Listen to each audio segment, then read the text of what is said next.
ये है talks news network और आप देख रहे हैं पॉलिटॉक्स, राजनीति का कच्चा चिट्ठा। महाराष्ट्र में जारी सत्ता का संग्राम हर पल अलग रुख अख्तियार कर रहा है। पहले शिवसेना से बागी हुए एकनाथ शिंदे के साथ कई विधायक मुंबई से गुजरात के सूरत पहुंचे और रातों रात वे विधायक सूरत से असम के गुवाहाटी पहुंच गए।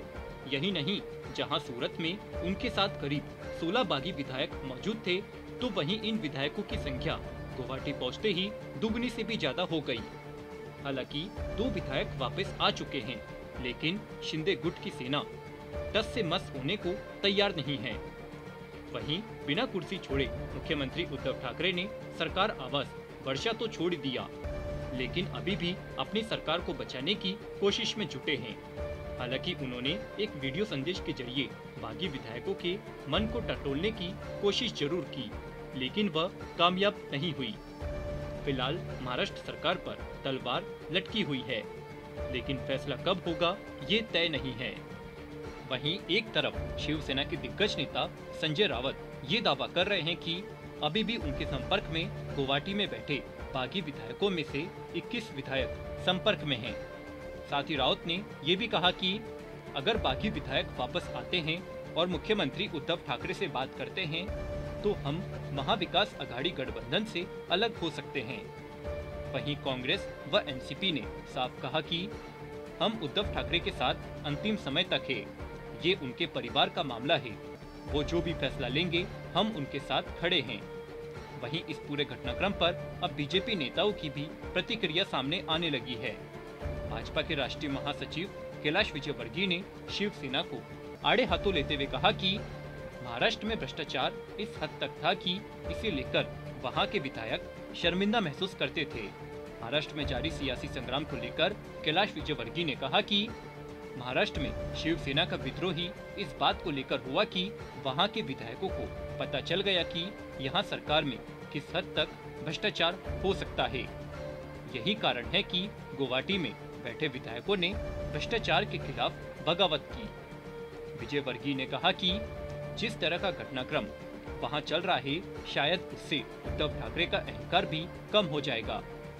विजयवर्गीय ने शिवसेना प्रवक्ता संजय रावत पर निशाना साधते हुए कहा कि उन्हें ही इस पूरी घटनाक्रम का सूत्रधार बताया।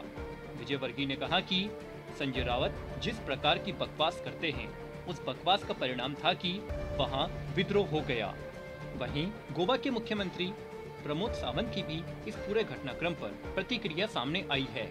सीएम सावंत ने कहा कि महाराष्ट्र के नेता देवेंद्र फडणवीस और हमारे सभी केंद्रीय नेता इस पर नजर रखे हुए हैं।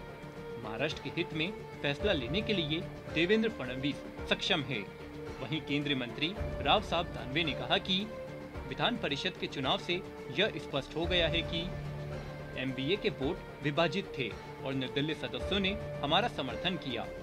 बीजेपी के 5 उम्मीदवार जीते, जबकि कांग्रेस के उम्मीदवार को अन्य 2 दलों ने हराया।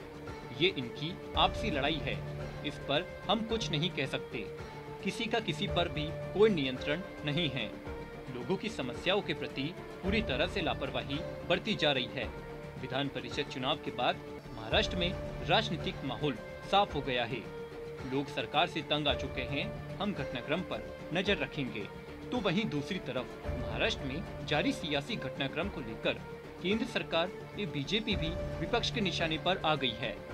पश्चिम बंगाल की मुख्यमंत्री ममता बनर्जी ने बीजेपी पर आरोप लगाया है कि उन्होंने महाराष्ट्र में सियासी घमासान मचाने का वक्त सोच समझकर चुना है। बीजेपी राष्ट्रपति चुनाव में 1 लाख वोटों से पीछे है, इसलिए उन्होंने ये वक्त चुना है। उनके पास पैसे की कमी नहीं है और वो खरीद फरोख्त कर सकते हैं। ये हालत देखकर गणतंत्र को लेकर हमें संदेह हो रहा है।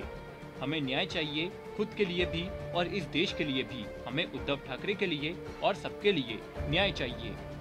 पॉलिटॉक्स ब्यूरो, महाराष्ट्र।